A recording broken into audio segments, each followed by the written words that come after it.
Have met with people in Assumption Parish about flooding. News 2's David Hamilton reports. Michael, tonight was all about future plans for projects, including what the community says needs to be done to protect them from flooding. It brings awareness to flood protection throughout the region by having it right before hurricane season. People know that there are some projects, there is some initiatives taking place that can address the flooding needs in Louisiana.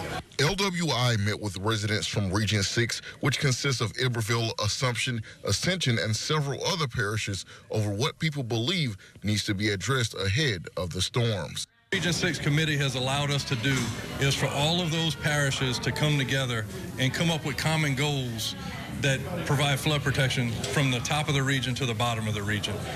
Region 6 Coordinator Patrick Gordon says this meeting is key to developing a plan throughout the region. We are developing a plan to address flooding and how it occurs within the watershed region, not parish by parish, because drainage and flooding knows no political boundaries. So we need to have more consistency overall of a plan throughout the watershed region. He says meeting with the community gives them great insight on their approach to future projects. We need to bring the region together, not just locals. And everybody has their territory. They put silos up and they say, oh man, the problem is this.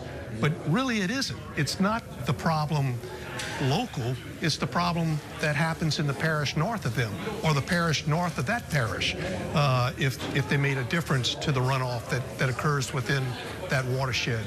And I think you're going to see a lot of changes in the way drainage projects are done once they start utilizing these models.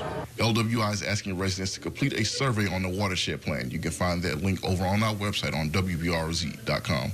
Reporting from Pierre Park, David Hamilton, WBRZ News 2.